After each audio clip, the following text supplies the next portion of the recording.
नमस्कार दोस्तों, स्वागत है आप सभी का विद्यासागर गुरुजी यूट्यूब चैनल पर। आइए आज हम लोग घटना चक्र पूर्वावलोकन इतिहास में बौद्ध धर्म पढ़ते हैं। इसके पहले के टॉपिक हम लोगों ने कवर कर लिया है। ये आई बटन पर क्लिक करके आप प्लेलिस्ट में जाकर उसको आप देख सकते हैं। तो चलिए स्टार्ट करते हैं। ये टॉपिक है आपका बौद्ध धर्म। इसमें पहला क्वेश्चन है आपका कि गौतम बुद्ध का जन्म कब हुआ था। ठीक है, तो 563 ईसा पूर्व में जन्म हुई थी। ठीक है, गौतम बुद्ध के जन्म जो है कपिल वस्तु के निकट हुआ था, जिस स्थान का नाम है लुम्बिनी। लुम्बिनी में इनका 563 ईसा पूर्व में हुआ था। इनके पिता जो थे सुदोधन, वो शाक्य गण के प्रधान थे। एक चीज यहाँ क्वेश्चन पूछता है कि जैसे ये जो गौतम बुद्ध हैं, भगवान बुद्ध जो है वो किस कुल से संबंधित है, तो याद रखेंगे ये आपका शाक्य कुल है। ठीक है, और इनकी माता जो थी, माता माया देवी, ये कौन से कौलिय गणराज्य अर्थात बोल सकते हैं कौलिय वंश की थी। ठीक है, ये भी क्वेश्चन आपको देखने को मिलेगा। माता और याद रखेंगे बुद्ध और पिता, तो बुद्ध और पिता जो हो जाएंगे शाक्य गण के थे अर्थात शाक्य कुल के, और माता जो थी वो आपका कौलिय वंश या कौलिय कुल के थी। ठीक है, कौलिय वंश की कन्या थी।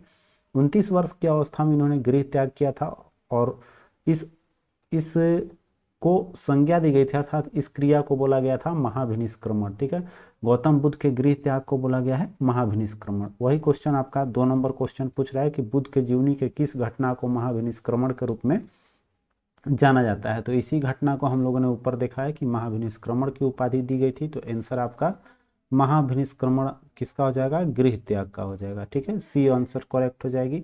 अगला क्वेश्चन देखिए, कह रहा है कि गौतम बुद्ध की माँ किस वंश की थी। आ गया, तो गौतम बुद्ध की माँ माया जो थी वो आपका कौलिय वंश की थी। ठीक है, यहाँ पर माया वंश भी ऑप्शन में देखने को मिलेगा, लेकिन ये नाम था माया, जो थी आपके कौलिय वंश की। आगे देखिए, कह रहा है कि बुद्ध का जन्म कहाँ हुआ था। तो अभी हम लोगों ने देखा था, ऊपर की व्याख्या में ही सब चीज़ हम लोगों ने पढ़ लिया है। कपिल वस्तु के निकट थी लुम्बिनी। ठीक है, प्रॉपर जगह हो जाएगी लुम्बिनी। ऑप्शन में देखेंगे तो आपका कपिल वस्तु भी है, लेकिन लुम्बिनी आपका है, तो लुम्बिनी ही लगाना है। अगला क्वेश्चन देखिए, करा कि निम्न में से कौन सा नाम बुद्ध का दूसरा नाम था। ठीक है, तो देखिए इसमें कोई नहीं, इनमें से कोई नहीं, ऑप्शन ई हो जाएगी। ठीक है, तो आइए देखते हैं इनका बचपन का नाम जो था वो क्या था, सिद्धार्थ था। अर्थात बोल सकते हैं कि इनका उपनाम जो था आपका सिद्धार्थ था। इन्हें शाक्य मुनि, तथागत आदि नामों से भी जाना जाता है। ठीक है, यही इनका उपनाम भी है, और भी शाक्य मुनि और तथागत कहा गया है। आदि गुरु शंकराचार्य को प्रच्छन्न बौद्ध या छिपा हुआ बुद्ध मार्गी कहा गया है। ठीक है, तो यहाँ से एक क्वेश्चन और आपको देखने को मिल रहा है कि शंकराचार्य को क्या बोला गया है, प्रच्छन्न बौद्ध। ठीक है, प्रच्छन्न बौद्ध किनको बोला जाता है, बौद्ध। तो आपके शंकराचार्य को, जिसका अर्थ होता है छिपा हुआ बुद्ध मार्गी। ठीक है, अतः पार्थ, प्रच्छन्न, मिहिर, गुड़ाकेश भगवान बुद्ध के अन्य नाम नहीं, अर्थात जो ऑप्शन में थे वो नहीं है। इस प्रकार से ऑप्शन ई हो जाएगी। ठीक है, चलिए आगे देखते हैं। तो इसमें कह रहा है कि ये जो है आपका डाउटफुल वाला क्वेश्चन है। ठीक है, चलिए आगे देखते हैं।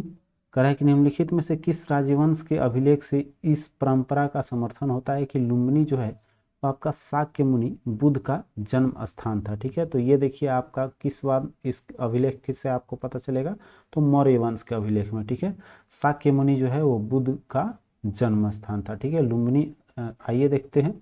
जो हमने देखा कि बुद्ध का अन्य नाम शाक्य मुनि भी है, तो लुम्बिनी कैसे आपको कहाँ से पता चलता है, याद रखेंगे तो ये आपका रमनुदेय अभिलेख से मिलता है। ठीक है, आइए देखते हैं। मौर्य वंशीय शासक अशोक के रुमनीदेय अभिलेख से सूचना मिलती है कि शाक्य मुनि बुद्ध अर्थात भगवान बुद्ध की जन्म कहाँ हुई थी, लुम्बिनी में 563 ईसा पूर्व में हुआ था।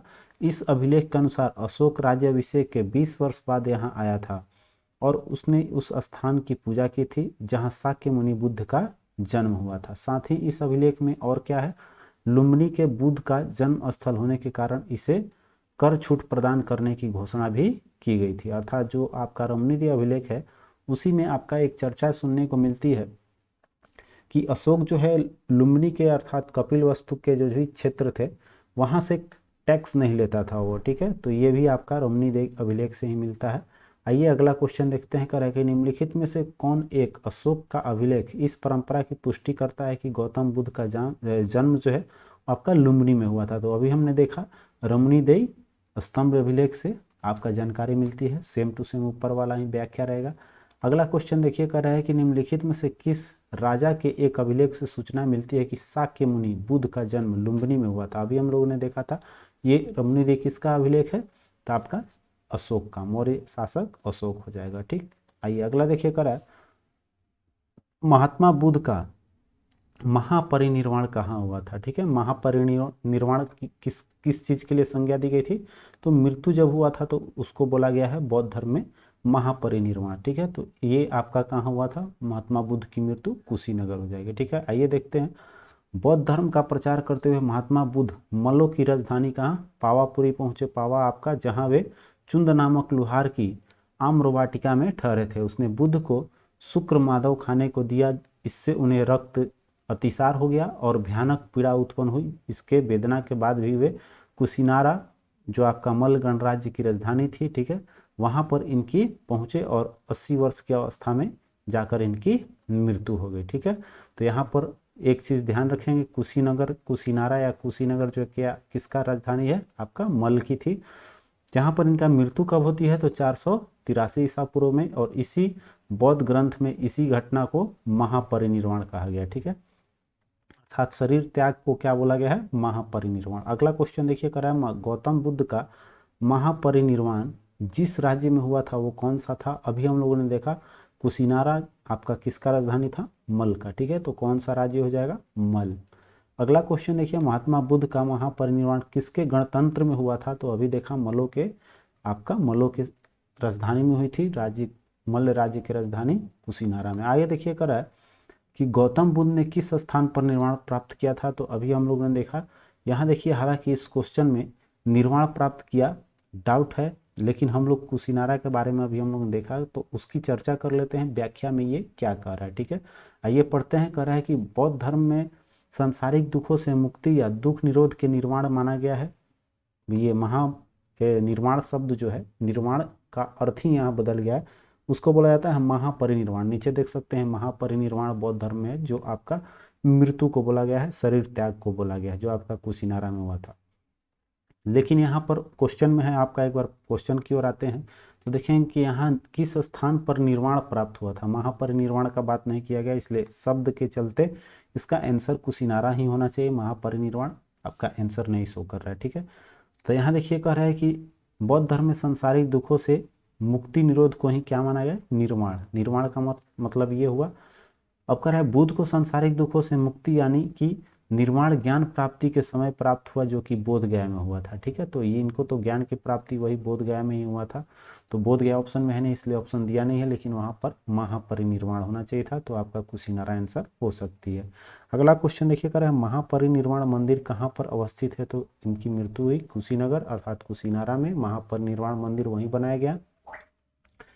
इसका व्याख्या है कि महापरिनिर्वाण मंदिर उत्तर प्रदेश के कुशीनगर जिले में स्थित है।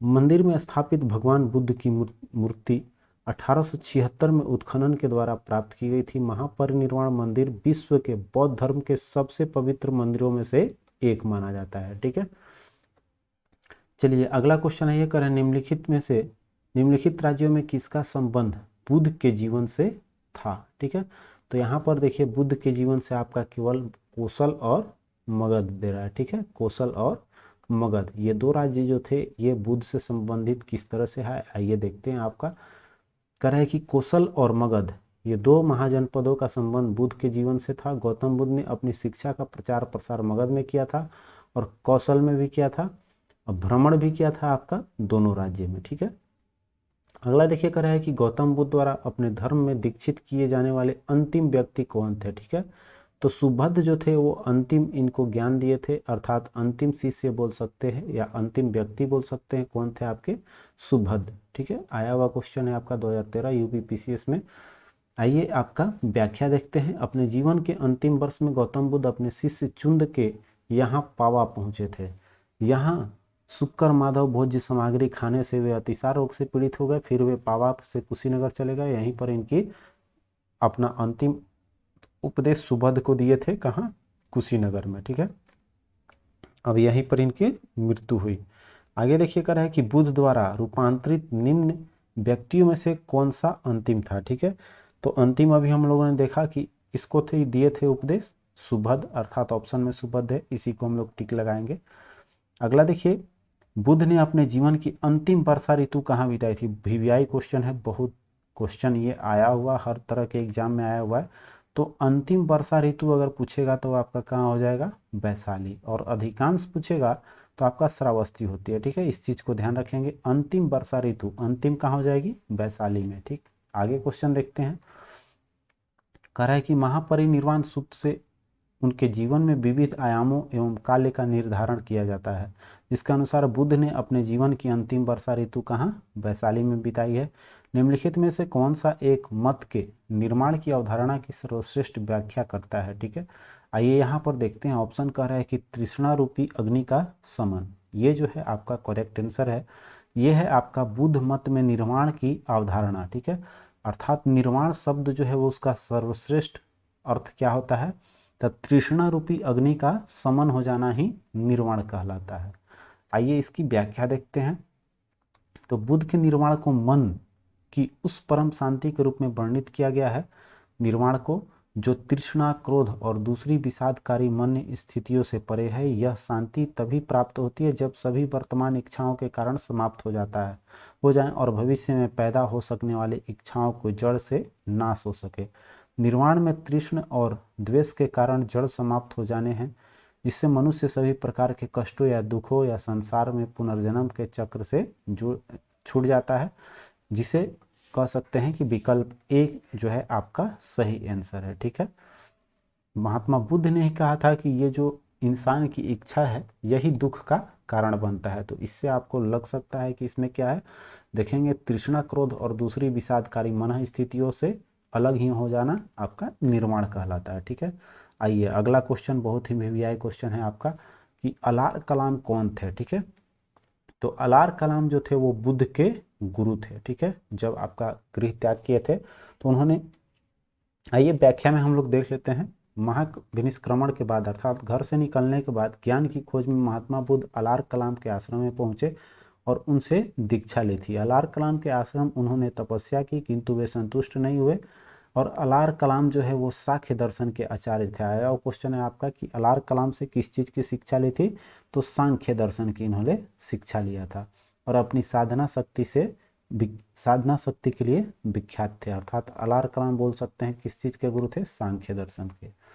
अगला क्वेश्चन है ये, महात्मा बुद्ध ने अपना पहला धर्मचक्र प्रवर्तन किस स्थान पर दिया था आपका, तो सारनाथ में। ये तो सभी को पता होगा, सारनाथ आपका धर्मचक्र प्रवर्तन अर्थात पहला उपदेश कहाँ दिया था, सारनाथ में, ठीक है। ज्ञान प्राप्ति के पश्चात महात्मा बुद्ध ने अपनी मत का प्रचार प्रारंभ किया।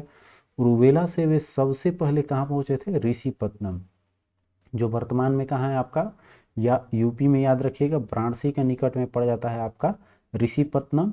यहाँ पर उन्होंने पहले आपके 5 ब्राह्मण सन्यासियों को पहला उपदेश दिया था, जिसको क्या बोला गया है, इस प्रथम उपदेश को ही धर्मचक्र प्रवर्तन कहा गया जाता है, ठीक है। अगला देखिए है कि बुद्ध ने अपना पहला उपदेश कहाँ दिया था, अभी हम लोगों ने देखा यूपी के आपका सारनाथ, ऋषिपत्तनम सारनाथ हो जाएगा, ठीक है। सारनाथ में अपना पहला प्रवचन किसने दिया था, तो किसने अभी देखा, महात्मा बुद्ध ने दिया है। आइए महात्मा बुद्ध अपना प्रथम उपदेश कहाँ दिया, तो आपका सारनाथ ही हो जाएगा, सब वही क्वेश्चन, सी आंसर सही हो जाएगा इसका। अगला देखिए, ग्रंथों में उल्लेखित धर्मचक्र प्रवर्तन है। धर्मचक्र प्रवर्तन का मतलब क्या है, कि वो जो प्रथम उपदेश दिए थे महात्मा बुद्ध उसी को बोला गया है क्या, प्रथम उपदेश धर्मचक्र प्रवर्तन, जिसको सारनाथ में बोला गया, ऊपर सारनाथ में दिया गया, पढ़ा हम लोगों ने व्याख्या। चलिए ऋषिपत्तनम के आपका हो जाएगा सारनाथ, जो आपका वर्तमान में वाराणसी के निकट उत्तर प्रदेश में पड़ती है। अगला क्वेश्चन देखिए है कि धर्मचक्र प्रवर्तन किया गया था कहाँ पर आपका, अभी हम लोग देखते आ रहे हैं कि सारनाथ हो जाएगा सही आंसर। बुद्ध ने सर्वाधिक उपदेश कहाँ दिए थे, वीवीआई क्वेश्चन है आपका। देखिए श्रावस्ती की बात किया था तो सबसे अधिक समय आपका श्रावस्ती में, इसलिए आंसर भी सर्वाधिक उपदेश कहाँ हो जाएगा, श्रावस्ती हो जाएगा, ठीक है। चलिए आइए देखते हैं, बुद्ध ने सबसे अधिक शिष्य कहाँ थे, कौशल राज्य में हुए थे। इस क्वेश्चन को याद रखिएगा, आपका किस राज्य में थे सबसे अधिक शिष्य, कौशल राज्य में, तथा यहाँ की राजधानी श्रावस्ती में ही उन्होंने सर्वाधिक उपदेश दिए थे। तो यहाँ से तो एक आपको महाजनपद कौशल की राजधानी श्रावस्ती पता होगी। अगला देखिए है कि बुद्ध कौशाम्बी किसके राज्यकाल में आए थे, अर्थात कौशाम्बी जब आए थे तो वो किसके राज्यकाल में आए थे बुद्ध भगवान, तो आपके उज्जैन के, ठीक है। चलिए कौशाम्बी देख लेते हैं आपका, महात्मा बुद्ध वत्सराज उद्यान के शासनकाल में कौशाम्बी आए थे। वहाँ उन्होंने 9वां विश्राम किया उदयन ने पिंडोला भारद्वाज के प्रभाव से बुद्ध बनने के बाद घोषिताराम बिहार भिक्षु संघ को दान में दिया था। तो क्वेश्चन यहाँ से आया हुआ है, आप सभी को पता होगा, एक क्वेश्चन यहाँ बनता है कि घोषिताराम बिहार भिक्षु संघ को किसने दान में दिया था। ठीक है, याद रखिएगा, घोषिताराम किसने दिया था, उदयन ने। ठीक है, इस चीज को ध्यान रखना है। ठीक है, तो किसके कहने पर, इस यहाँ पर तो हमने अंडरलाइन किया हुआ, पिंडोला भारद्वाज के प्रभाव से आपका जब बने थे उदयन बौद्ध धर्म में आए तो उन्होंने आपका घोषिताराम दिया था बिहार भिक्षु संघ को। अगला देखिए है, बुद्ध की मृत्यु के पश्चात प्रथम बौद्ध संगति की अध्यक्षता किसने की थी। तो बुद्ध की मृत्यु हुई तो वहां पर अजात शत्रु ने पहला यहाँ शासन काल नहीं पूछ रहा है, आपका अध्यक्षता पूछा है। अध्यक्षता किसने की थी, तो महाकश्यप द्वारा आपकी अध्यक्षता की गई थी प्रथम बौद्ध संगति का। ठीक है, आइए इसकी व्याख्या देखते हैं हम लोग। तो प्रथम बौद्ध संगति बुद्ध की मृत्यु के पश्चात तत्काल बाद राजगिरी के क्वेश्चन आता है, कहाँ हुआ था प्रथम बौद्ध संगति, तो आपका सप्तकर्णी गुफा राजगिरी हो जाएगा। राजगिरी के सप्तकर्णी गुफा में हुई थी। उस समय मगध का शासक कौन था, अजातशत्रु था। इसकी अध्यक्षता किसने की थी महाकश्यप ने की। और इसने बुद्ध के प्रमुख शिष्य आनंद और उपाली भी उपस्थित थे। इसमें बुद्ध के शिक्षाओं का संकलन हुआ और उन्हें सूत और निकाय नामक दो पिटकों को विभाजित किया। आनंद और उपाली क्रमशः धर्म और विनय के प्रमाण माने गए। ठीक है, यहाँ से 2 क्वेश्चन 3 क्वेश्चन वीवीआई बनती है। एक तो देखिए आपका सूत पिटक और विनय पिटक का संकलन प्रथम बौद्ध संगति में हुई थी। इस चीज को ध्यान रखिएगा, सूत पिटक और विनय पिटक, ये दोनों पिटकों को किस में संकलित किया गया था, तो प्रथम बौद्ध संगति। दूसरी यहाँ से एक चीज आपको ध्यान देना है कि आनंद और उपाली, नोट करते चलेंगे ये सब चीज। आनंद को माना गया है धर्म का सूचक और उपाली को माना गया है विनय का सूचक। ठीक है, याद रखेंगे, आनंद धर्म और उपाली विनय के सूचक या प्रमाण माने गए। अगला क्वेश्चन आइए, प्रथम बौद्ध परिषद का संचालन निम्नलिखित में से किस एक ने किया था। तो अभी हम लोगों ने संचालन आपका महाकश्यप अर्थात अध्यक्षता महाकश्यप ने की थी। अगला क्वेश्चन है आपका, सप्तकर्णी गुफा कहाँ अवस्थित है। तो आपका हमने देखा राजगिरी में, जहां पर प्रथम बौद्ध संगति हुई थी सप्तकर्णी गुफा में। अगला क्वेश्चन आइए, कर रहा है कि भगवान बुद्ध के महापरिनिर्वाण के बाद बौद्ध संगति कहाँ हुई थी। तो हमने अभी देखा है कि राजगीर, या बोल सकते हैं राजगिरी के सप्तकर्णी गुफा में हुई थी। आइए आंसर ए हो गया, वही व्याख्या भी रहेगी। अगला क्वेश्चन है, कश्मीर में कनिष्क के शासनकाल में जो बौद्ध संगति आयोजित हुई थी उसकी अध्यक्षता निम्नलिखित में किसने की है। तो देखिए कश्मीर, ये जो हुआ था आपका, वो कश्मीर में हुआ था चतुर्थ बौद्ध संगति, जो कनिष्क के शासनकाल में हुआ था। तो पूछ रहा है आपका कि इसकी अध्यक्षता किसने की थी। इसकी अध्यक्षता आपका वसुमित्र द्वारा किया गया था। आइए इसकी व्याख्या देखते हैं। बुद्ध धर्म के चतुर्थ संगति कुषाण के शासनकाल, कुषाण शासक कौन था, कनिष्क था, कि राज्यकाल में कश्मीर के कुंडलवन में हुआ था। इसकी अध्यक्षता वसुमित्र ने की थी तथा अश्वघोष इसके उपाध्यक्ष थे। ठीक है, दोनों क्वेश्चन पूछ देता है, कभी उपाध्यक्ष और कभी अध्यक्ष। तो चतुर्थ के अध्यक्ष हो गए वसुमित्र और उपाध्यक्ष थे आपके अश्वघोष। इस सभा में महासांघिकों के वर्चस्व था। वहां बौद्ध ग्रंथ में कठिन अंशों और सम्यक विचार किया गया तथा प्रत्येक पिटक पर भाष्य लिखकर उन्हें विभाषा शास्त्र नामक टीकाओं में संकलित कर दिया गया। इसी समय बौद्ध धर्म 2 गुटों में बटा था, एक था हीनयान और एक था महायान। ठीक है, दोनों क्वेश्चन आया हुआ है कि आपका हीन और महायान जो है ये कब बटी थी। तो चतुर्थ बौद्ध संगति में, जो माना जाता है कि 1वीं सदी में हुई थी। अगला देखिए है कि बौद्ध धर्म की महायान शाखा औपचारिक रूप से किसके शासन काल में प्रकट हुई थी। तो देखिए ये हीनयान भी पूछता तो भी और महायान पूछता तो भी, दोनों आपका कब प्रकट हुआ था। तो महायान आपका कनिष्क, जो आपका कुषाण शासक था, कनिष्क कश्मीर में आपका जो चतुर्थ बौद्ध संगति हुई थी, इसी समय दोनों हीनयान और महायान शाखा प्रकट हुई थी। ठीक, आगे देखिए, कनिष्क के शासनकाल में बौद्ध सभा किस नगर में आयोजित हुआ था। तो अभी हमने बताया कि कुषाण शासक कनिष्क के शासनकाल में चतुर्थ बौद्ध संगति कश्मीर में हुई थी। अगला देखिए है कि किस शासक के काल में चतुर्थ बौद्ध संगति आपका कनिष्क देखते आ रहे हैं हम लोग।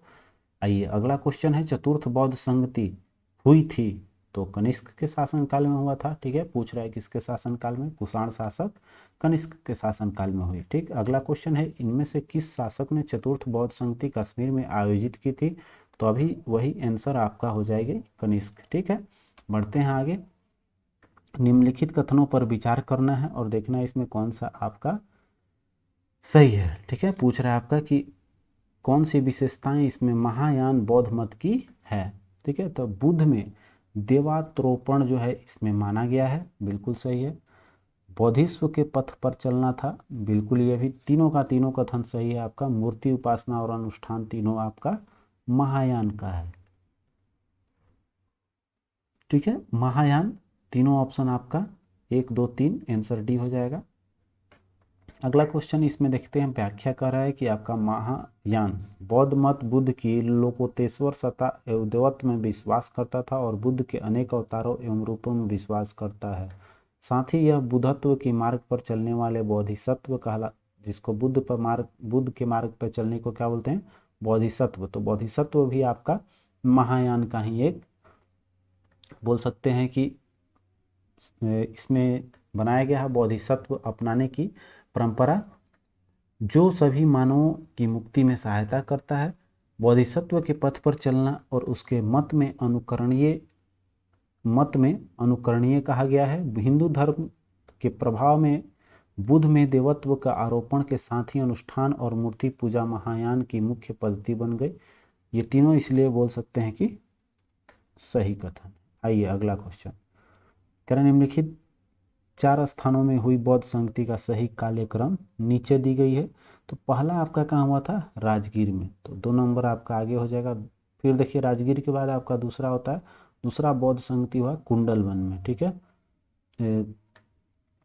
ये नहीं, राजगिरी के बाद कुंडलवन तो आपका चतुर्थ था। राजगिरी के बाद, सॉरी माफ़ करेंगे, यहाँ पर राजगिरी के बाद आपका हो जाएगा वैशाली दूसरे नंबर पे।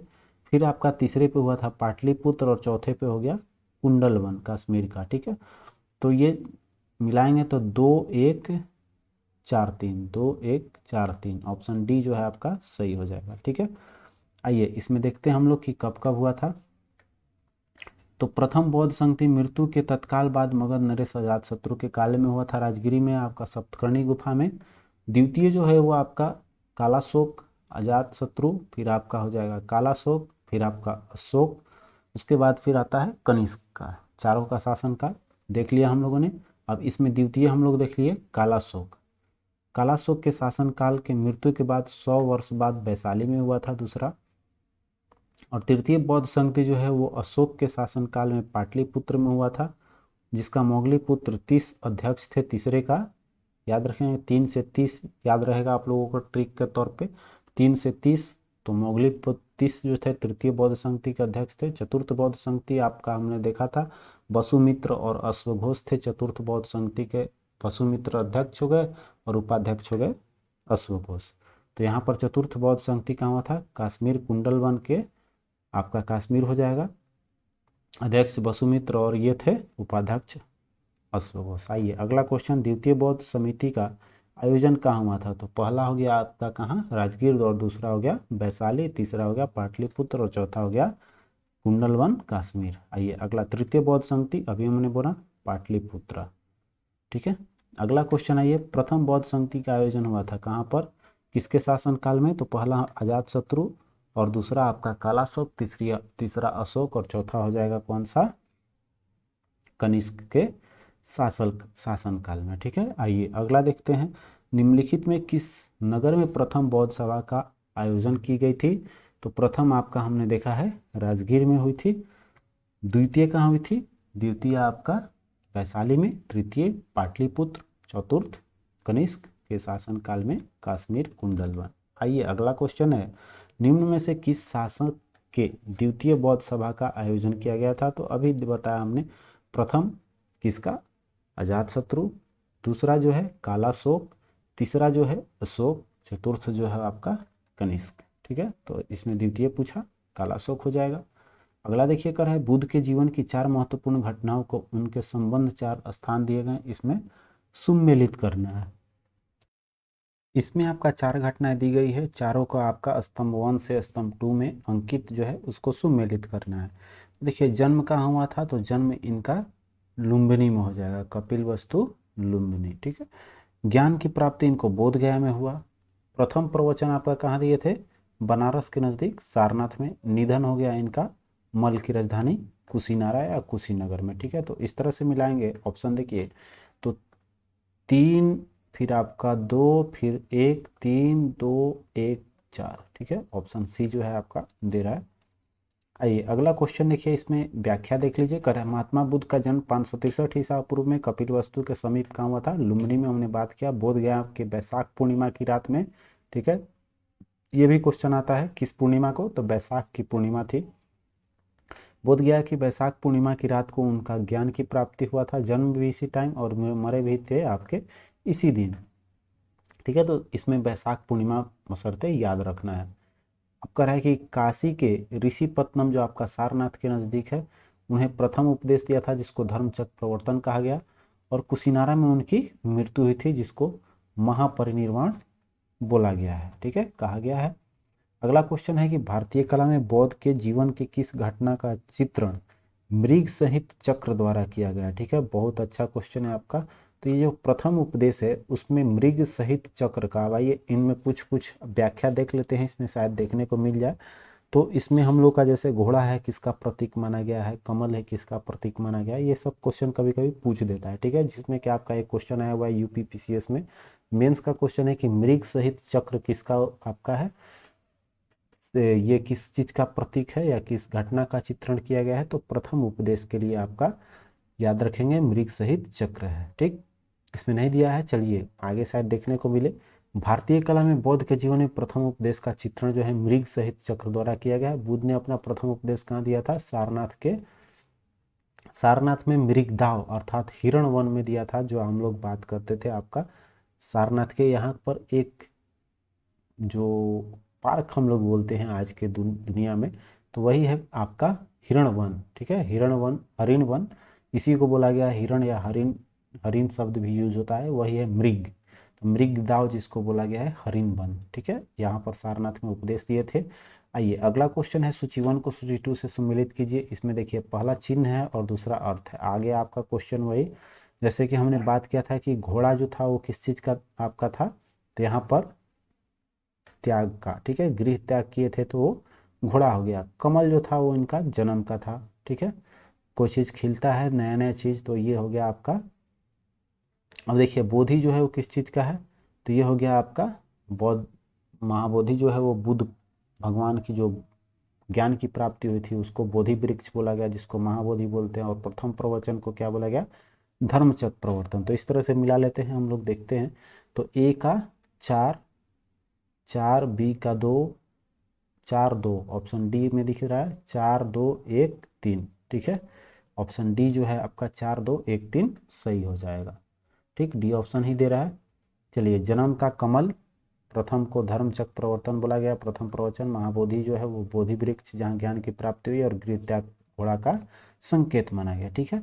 चलिए अगला देखिए है कि करमापा लामा जो है वो तिब्बत के बुद्ध संप्रदाय के किस वर्ग के थे, ठीक है। तो याद रखिएगा वीवीआई क्वेश्चन इसको आप लोग बना कर रखिएगा रखिएगा। करमापा लांबा ये कहाँ से संबंधित है, तो ये तिब्बत के, और ये बुद्ध संप्रदाय के किस वर्ग के थे, तो कंगयूपा संप्रदाय के थे, ठीक है। याद रखिएगा कंगयूपा संप्रदाय के करमापा, क से क याद रहेगा। आइए अगला क्वेश्चन है कि महात्मा बुद्ध के संबंध में निम्नलिखित कथनों में कौन सही है, ठीक है। तो सही कथन देखिए आपका, उनका जन्म कपिलवस्तु में हुआ था, ठीक है। लुम्बिनी हो जाएगा कपिलवस्तु, एक ही दोनों में से कोई एक ऑप्शन में रहेगा, कपिलवस्तु या लुम्बिनी, ठीक। चलिए कपिलवस्तु मान लेंगे। उन्होंने बोध गया में ज्ञान की प्राप्ति मिला था, सही बात है। ये भी कह रहा है कि उन्होंने वैदिक धर्म को अस्वीकार कर दिया था, बिल्कुल सही बात है। जितनी भी धर्म का विकास हुआ था इस पे चर्चा करेंगे हम लोग, कभी पढ़ेंगे तो, कि ये जो है धर्म के जितने भी विकास हुए उनमें कहीं ना कहीं वो वैदिक परंपरा जो चलती आ रही थी उसी के विरुद्ध में अनेक धर्मों का उदय होता है, अनेक पंथों का उदय होता है। तो वही था आपका वैदिक धर्म को इन्होंने इसी के कारण अस्वीकार किया था। ये आर्य सत्य का प्रचार किए थे। तो यहाँ पर ऑप्शन डी जो है चारों का चारों बिल्कुल सही है। आइए अब देखते हैं हम लोग। चलिए वही चीज़ दिया हुआ है, कोई इसमें पढ़ने की ज़रूरत नहीं। अगला क्वेश्चन, बोध गया में महाबोधि मंदिर बनाया गया है। तो महाबोधि हमने बताया कि वहाँ पर आपका ज्ञान की प्राप्ति हुई थी, वहीं पर बनाया गया। गौतम बुद्ध को ज्ञान प्राप्त हुआ था यहीं पर, इसलिए यह आपका बनाई गई। देखिए बोध गया में 6 वर्ष की साधना के पश्चात 35 साल की आयु में महात्मा बुद्ध को वैशाख पूर्णिमा को इनको जन्म हुई। वैशाख पूर्णिमा को ही इनको ज्ञान की प्राप्ति हुई, उसी दिन मृत्यु भी हुई। ठीक है, तो वैशाख पूर्णिमा की रात को एक पीपल वृक्ष के नीचे इनको ज्ञान की प्राप्ति हुई थी। ठीक है, अगला देखिए है कि बोध गया में बोधि वृक्ष अपनी वंश के किस पीढ़ी का था। ठीक है, ये सॉरी किस पीढ़ी का है अभी वर्तमान। तो ये बहुत बार क्वेश्चन आया हुआ है। ठीक है, इसको वीवीआई के तौर पर रखेंगे। तो ये आपका सोचिए कि पंचम पीढ़ी इसमें बोला गया है कि ये जो है अपनी 5वीं पीढ़ी में है। आपका 2008 बीपीएससी में ही क्वेश्चन पूछा है, ये आपका 5वीं पीढ़ी है। ठीक है, चलिए कौन सा जनरेशन है, 5th जनरेशन। इसकी व्याख्या पढ़ना बहुत जरूरी है। महात्मा बुद्ध महाबोधि मंदिर जहाँ ज्ञान की प्राप्ति हुई, वहाँ का है कि वर्तमान बोधि वृक्ष वही नहीं है जिसके नीचे बैठकर महात्मा बुद्ध ने ज्ञान प्राप्त किया था। वेनसांग के अनुसार उस मूल वृक्ष को 7वीं शताब्दी में सम्राट शशांक ने नष्ट करा दिया था। वर्तमान वृक्ष जिसे हम देख रहे हैं वह 5वीं पीढ़ी का वृक्ष है, जिससे अलेक्जेंडर कनिंघम ने लगवाया था। यह वृक्ष पूरी तरह से संरक्षित है और केवल इससे गिरी हुई पत्तियों को ही छूने का और उठाने का अधिकार है। ठीक है, उसको तोड़ा भी नहीं जाता है। आइए आगे बढ़ते हैं। 52 नंबर क्वेश्चन करें, निम्नलिखित में से कौन सा बौद्ध पवित्र स्थल निरंजना नदी पर स्थित है। ठीक है, तो याद रखिएगा यहीं पर निरंजना नदी के किनारे ही बोध गया जो स्थल है, यहीं पर आपका ज्ञान की प्राप्ति हुई थी महात्मा बुद्ध को। तो बोध गया इसका सही जवाब हो जाएगा। ठीक है, आइए इसकी व्याख्या देख लेते हैं। पवित्र बौद्ध स्थल बोध गया जहाँ गौतम बुद्ध को सर्वप्रथम ज्ञान की प्राप्ति हुआ था, वो कहाँ है, निरंजना नदी के किनारे स्थित है। आधुनिक फाल्गु नदी को ही पूर्व में निरंजना नदी कहा जाता था। तो याद रखेंगे निरंजना नदी हो या फिर फल्गु नदी हो, दोनों एक ही चीज़ है, बस नया पुराने की बात है। तो नया नाम आपका फल्गु नदी हो गया, पुराना निरंजना नदी था। यही दो छोटी धाराओं निरंजना और मोहना के मिलने के बाद बनती है। ठीक है, तो याद रखेंगे क्या मतलब, फल्गु नदी कैसे निर्माण होता है, किन दो धाराओं से, यहाँ से एक क्वेश्चन और बनती है। तो निरंजना और मोहना, ठीक है, निरंजना और मोहना मिलके फल्गु नदी बनाती है। अगला क्वेश्चन आइए कर है कि बुद्ध के उपदेश किससे संबंधित है। ठीक है, तो आचरण की शुद्धता और पवित्रता इसमें सबसे बड़ी मायने रखती है। बहुत अच्छा क्वेश्चन था ये, इसमें ऑप्शन डी करेक्ट हो जाएगा। महात्मा बुद्ध के उपदेश आचरण की पवित्रता और शुद्धता से संबंधित है। बुद्ध की उपदेशों में आत्मा संबंधी विवाद नहीं है। धार्मिक कर्मकांडों की बुद्ध की आलोचना की है, वही आपका बताया गया वैदिक जो ज्ञान थी उसी के विरुद्ध में बहुत सारे धर्म आए थे, तो उसी में आपका ये है धार्मिक कर्मकांड की आलोचना किया गया है। बाकी जो है उसमें आत्मा संबंधी विवाद कोई नहीं है। ठीक, अगला क्वेश्चन है, निम्नलिखित में कौन बुद्ध के जीवन काल में ही संघ प्रमुख होना चाहता था। ठीक है, तो याद रखेंगे देवदत्त। बहुत अच्छा क्वेश्चन है, ये वीवीआई के तौर पे रखिएगा। तो आपका सोच रहा था ये देवदत्त की भगवान बुद्ध के समय में ही हमको उनकी मठ की प्रधानता मिल जाए या उनके जगह पे हम मिल जाए। ठीक है, तो देवदत्त याद रखें कौन थे, तो इनके भाई ही थे, चचेरे भाई थे आपके देवदत्त। वह पहले उनका अनुगत बना और फिर उनका विरोधी बन गया था। ठीक है, वह बौद्ध संघ से बुद्ध को हटाकर स्वयं संघ का प्रधान बनना चाहता था, किंतु उसमें सफलता नहीं मिली। वस्तुतः देवदत्त उसी दिन संघ के प्रधान बनने को सोचने लगा था जब वह पहले पहले भिक्षु बना था। ठीक है, चलिए अगला क्वेश्चन आते हैं कि गौतम बुद्ध ने अपनी मृत्यु के उपरांत बौद्ध संघ के नेतृत्व के लिए निम्नलिखित में से किसे नामित किया था। वीवीआई क्वेश्चन याद रखेंगे। यहाँ पर देखिए नामित तो किसी को नहीं किया था, ठीक है, लेकिन बनाएगा बाद में आनंद को, वो अलग चीज यहाँ पढ़ेंगे हम लोग।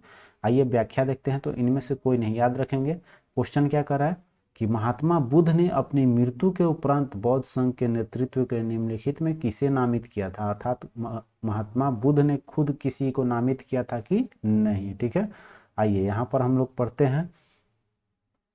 अब देखिए यहाँ कह रहा है कि कुशिनारा में मलो के सालवन में विश्राम के दौरान अपनी मृत्यु से पूर्व बुद्ध ने भिक्षुओं को निकट बुलाकर धर्मोपदेश दिया, जिसमें आनंद शायद तुम ऐसा सोचा कि हमारे शास्ता चले गए। उनसे कह रहे हैं अब हमारा शास्ता नहीं है। आनंद ऐसा मत समझना, मैंने जो धर्म और विनय किए हैं मेरे बाद ही तुम्हारे शास्ता होंगे। इस प्रकार स्पष्ट है कि बुद्ध ने अपनी मृत्यु के उपरांत बौद्ध संघ के नेतृत्व के लिए किसी को नामित नहीं किया था, बल्कि अपने उपदेशों को ही मार्गदर्शन बताया। ठीक है, तो यहाँ एक बहुत अच्छी क्वेश्चन है कि भगवान बुद्ध ने किसी को नामित नहीं किया था, भले बाद में प्रधान बने थे। चूंकि प्रिय शिष्य पूछेगा अगर क्वेश्चन की सबसे प्रिय के शिष्य कौन थे, तो आनंद, जिसको सबसे अंतिम में ये बुलाकर बातें कर रहे हैं। ठीक है, चलिए अगला क्वेश्चन है कि अष्टांग मार्ग की संकल्पना अंग है किसका। ठीक है, तो ये धर्मचक्र प्रवर्तन सूत्र के विषय वस्तु है अष्टांग, याद रखेंगे। चलिए, महात्मा बुद्ध ने चतुर्थ आर्य सत्य में दुख निरोध का उपाय बताए हैं। इसे दुख निरोधी गामिनी प्रतिपदा कहा गया। इसे मध्यम प्रतिपदा या मध्यम मार्ग भी कहते हैं। ठीक है, तो मध्यम मार्ग कहने का यहाँ दो कारण होती है कि बौद्ध धर्म को मध्यम मार्ग भी बोला जाता है। उसका एक कारण क्या है कि ये जो बौद्ध धर्म है इसमें आपका कोई भी ऐसी नियम नहीं बनाई गई थी जो ज़्यादा कठोर हो या ज़्यादा लचीला हो, ये मध्यम मार्ग ही था, तो इसको मध्यम मार्ग भी बोला जाता है। तो यही मध्यम मार्ग भी कहते हैं इसका। इस मध्यम प्रतिपदा में 8 सोपान है। ठीक है, 8 सोपान को ही आपका क्या 8 के चलते इसका नाम रख दिएगा अष्टांगिक मार्ग। ये 8 सोपान क्या क्या है देखिए, तो यहाँ पर क्या बनेगा, सम्यक दृष्टि, ठीक, सम्यक संकल्प लेना है, सम्यक वाक्य बोलना है आपका, फिर आपका सम्यक कर्मांत है, सम्यक आजीव है, सम्यक व्यायाम है, सम्यक स्मृति है और सम्यक समाधि है। यही आपका 8 जो है सोपान दिए गए हैं, अर्थात इसको अष्टांगिक मार्ग बोला गया है। अष्टांगिक मार्ग धर्म चक्र प्रवर्तन सूत्र की विषय वस्तु का अंग माना गया है। ठीक है, चलिए अगला क्वेश्चन देखिए, गौतम बुद्ध के बारे में निम्नलिखित में से क्या सत्य है। ठीक है, अब इसमें भी आपका आंसर में विवादित है, तो आइए डायरेक्ट हम लोग पढ़ लेते हैं इसका कि क्या कह रहा है व्याख्या। ठीक, आइए। महात्मा बुद्ध कर्म सिद्धांत के विश्वास करते थे, वे आत्मा में विश्वास न करते थे भी पुनर्जन्म में विश्वास करते थे। ठीक है, तो यहाँ एक चीज ध्यान देना है कि आत्मा में विश्वास नहीं करते थे, लेकिन पुनर्जन्म में वे विश्वास करते थे। बुद्ध के अनुसार चरित्र अर्थात कर्म पुनर्जन्म होता है। वे निर्वाण प्राप्ति में भी विश्वास करते थे, किंतु ईश्वर की सत्ता में विश्वास नहीं करते थे। अतः कथन 1 और 3 सही है, जो कि विकल्प में नहीं दिया हुआ, इसलिए इसका आंसर नहीं दे रहा है। ठीक, आइए अगला क्वेश्चन देखिए, करेगी बौद्ध संघ में भिक्षुणी के रूप में स्त्रियों की प्रवेश की अनुमति बुद्ध द्वारा दी गई थी कहाँ पर। वीवीआई क्वेश्चन याद रखिएगा, वैशाली में दिए थे इन्होंने। ठीक, अपने प्रिय शिष्य किसके, अभी हमने बताया था कि सबसे प्रिय शिष्य कौन थे, आनंद। तो आनंद के कहने पर बुद्ध ने वैशाली में स्त्रियों को प्रवेश बौद्ध संघ में भिक्षुणी के रूप में प्रवेश की अनुमति प्रदान की थी। बौद्ध संघ में सर्वप्रथम शामिल होने वाली स्त्री कौन थी, तो इनकी जो मौसी थी वही सबसे जो लालन पालन किया था, महाप्रजापति गौतमी। ठीक है, महाप्रजापति गौतमी जो है प्रथम भिक्षुणी बनी, और कहाँ पर यह अनुमति मिला था, वैशाली में। ठीक है, आइए अगला क्वेश्चन देखिए, कर रहा है कि त्रिपिटक क्या है। तो त्रिपिटक जो है वो आपका बौद्ध धर्म का, जैसे 3 निकाय 3 जो ग्रंथ हैं उन तीनों को ही बोला जाता है बौद्ध धर्म के उपदेशों का संग्रह बोल सकते हैं, जो तीनों में है, सुत्त पिटक, अभिधम पिटक और विनय पिटक। ठीक है, तो वही है आपका त्रिपिटक, तो ऑप्शन डी हो जाएगा सही। त्रिपिटक जो है वो बौद्ध धर्म में सर्वाधिक महत्वपूर्ण है। बुद्ध की मृत्यु के बाद उनकी शिक्षाओं को संकलित कर 3 भागों में बांटा गया है, इन्हीं को त्रिपिटक कहा गया है। ये कौन कौन से हैं, तो विनय पिटक, सुत्त पिटक और अभिधम पिटक। विनय पिटक में क्या है, संघ संबंधी नियम और आचार की शिक्षाएं हैं। सुत्त पिटक में आपका धार्मिक सिद्धांत है, और अभिधम पिटक में आपका दार्शनिक सिद्धांत है। तो क्वेश्चन ये पूछा हुआ है कि किस में दार्शनिक सिद्धांत है, तो अभिधम पिटक जो है वो एक दार्शनिक पुस्तक या दार्शनिक सिद्धांत हो गई। धार्मिक सिद्धांत आपका सुत्त पिटक, और आचार विचार नियम पालन किस में है, वो आपका विनय पिटक में। विनय मतलब होता है हम लोग का आचार विचार। ठीक है, अगला क्वेश्चन देखिए, त्रिपिटक ग्रंथ किस धर्म से है, तो ये आपका बौद्ध धर्म हो जाएगा सीधा सीधा।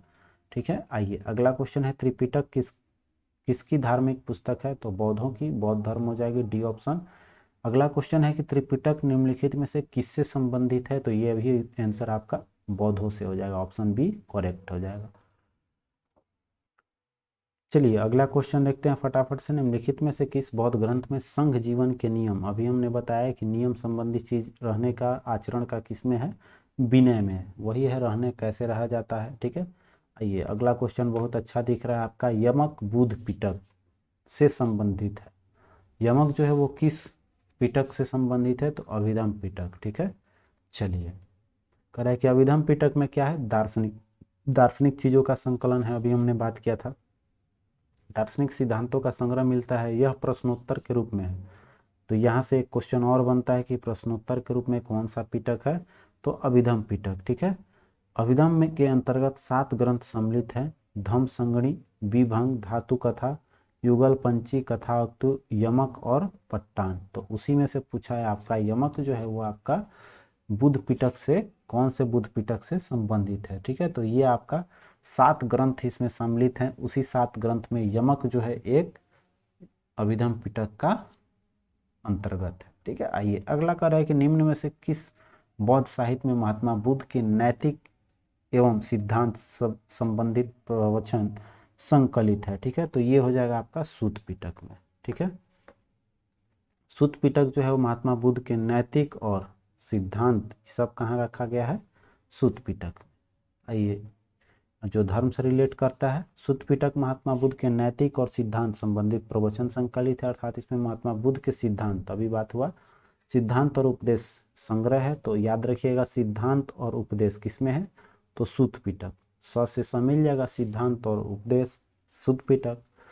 जबकि विनय पिटक में क्या है, तो नियम बनाया गया है, संघ संबंधी नियम और दैनिक जीवन संबंधी आचार विचार है। जातकों को अर्थात किसको पालन करता है, जातक जो भी अर्थात भिक्षुण होते हैं रहने के लिए, वो विनय पिटक उसका पालन करते हैं। अब देखिए जातकों में बुद्ध के पूर्व जन्मों का कहानियां संग्रहित है। जातक होता है, जातक किससे रिलेट है, क्वेश्चन पूछता है कि जातक किससे संबंधित है, तो बौद्धों से। तो जातक क्या है, तो जातक आपका बुद्ध के पूर्व जन्म की उसमें कहानियों का संकलन किया गया है। बौद्ध धर्म में त्रिरत्न का क्या अभिप्राय है, तो त्रिरत्न कहा गया बुद्ध धर्म और संघ, और बुद्ध धर्म और संघ जो है वो त्रिरत्न है। त्रिरत्न किससे संबंधित है, ये भी क्वेश्चन आता है आपका, तो बौद्ध धर्म याद रखिएगा। ठीक है, चलिए अगला क्वेश्चन देखिए कर रहा है कि बौद्ध धर्म और संघ बौद्ध के त्रिरत्न है। ठीक, आगे बढ़ते हैं। कह रहा है कि बुद्ध की मृत्यु के बाद उनकी शिक्षाओं को संकलित कर 3 भागों में बांटा गया, इसी को त्रिपिटक कहा गया है, जो हमने ऊपर देख ही लिया है। चलिए अगला क्वेश्चन कह रहा है कि प्राचीन भारत के बौद्ध मठों से परवरण नामक समारोह आयोजित किया गया था, जो, ठीक है, क्वेश्चन पूछ रहा है आपका, क्वेश्चन देख लीजिए। कह रहा है कि प्राचीन भारत में बौद्ध मठों में पौवरन नामक समारोह, पौवरन क्या था, तो पौवरन आपका जो है वर्षा ऋतु के दौरान मठों में प्रवास के समय भिक्षुओं द्वारा किए गए अपराधों की स्वीकारोक्ति के अवसर होते थे। जो गलती किया है आपने वो खुद से बोला जाता था, उसमें वो बोला जाता था पौवरन। ठीक है, पौवरन नामक समारोह आयोजित की जाती थी। ठीक है, तो ये कब होता था, वर्षा ऋतु में मठ में ये आयोजित की जाती थी। तो यहाँ से आपका ऑप्शन बी जो है बिल्कुल बहुत ही अच्छा क्वेश्चन, यूनिक क्वेश्चन है, बी ऑप्शन आपका सही हो जाए। ठीक है, तो पौराण याद रखिएगा, पौराण क्या था, एक समारोह था बौद्ध धर्म में। आइए अगला क्वेश्चन देखते हैं आपका, इसमें बहुत लंबा क्वेश्चन है आपका, तो यहाँ पर इसकी व्याख्या देख लीजिए।